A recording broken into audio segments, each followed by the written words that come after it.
સુરતના લાલગેટ પોલીસે 6 વર્ષથી લૂંટપીટ હત્યાના નાસ્તા ફરતા આરોપીની કરી ધરપકડ।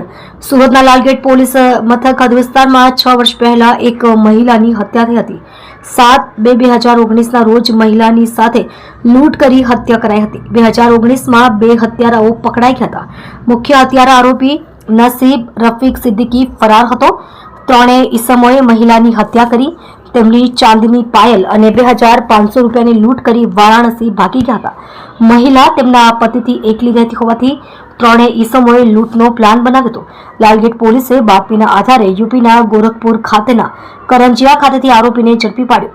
નસીબ રફીક સિદ્દીકી 2019થી ફરાર હતો। હાલ લાલગેટ પોલીસે આરોપીની ધરપકડ કરી કાયદેસરની કાર્યવાહી હાથ ધરી।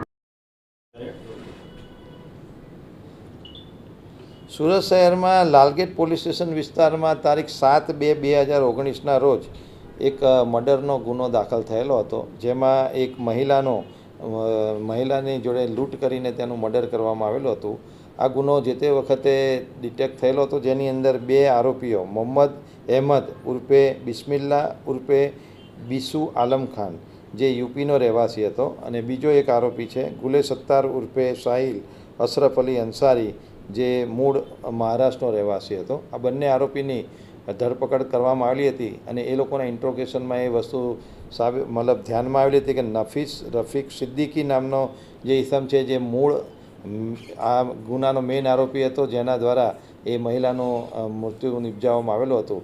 પરંતુ આ નફીસ રફીક સિદ્દીક એ છેલ્લા 2019થી ધરપકડ ટાળવા માટે છુપાતો ફરતો હતો, અને પોલીસ આની અંદર મહેનત કરી રહી હતી। પરંતુ હ્યુમન ઇન્ટેલિજન્સ દ્વારા લાલગેટ પોલીસને માહિતી મળેલી હતી કે આ ઈસમ યુપીની અંદર છુપાયેલો છે, તો પોલીસની ટીમ સતત તેના વોચમાં રહી અને ગોરખપુર કરંજાવા ગામ ખાતેથી આ જે આરોપી છે નસીબ રફીક સિદ્દીકી એને અત્યારે અટક કરેલી છે, અને યુપીથી એને અટક કરી અત્યારે કાયદેસરની કાર્યવાહી હાથ ધરવામાં આવેલી છે, અને અટક કરીને આગળના એના રિમાન્ડ અને જે કંઈ વિધિ છે એ પોલીસ દ્વારા કરવામાં આવશે।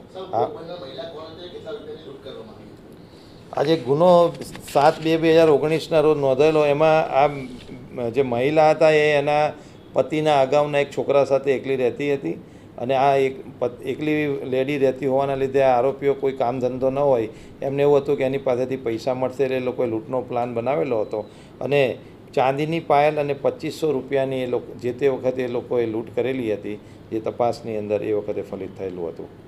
અને એ આરોપીઓ તરત જ મર્ડર કરીને જે તે વખતે વારાણસી ભાગી ગયેલા હતા, અને ત્યાંથી પછી પોતપોતાના વિસ્તારમાં જતા રહેલા તેવું તપાસમાં અત્યારે પ્રાથમિક દ્રષ્ટિએ જણાઈ આવેલું છે। આરોપીને અત્યારે પોલીસ કસ્ટડી રિમાન્ડ મેળવવામાં આવશે, અને આટલા જે 6 વર્ષથી નાસ્તો ફરતો હતો એ ક્યાં ક્યાં છુપાયો, એને છુપાવવામાં કોણે કોણે મદદ કરી, આવા તમામ વિષયો પર પોલીસ ઊંડાણપૂર્વક તપાસ કરશે। Thank you.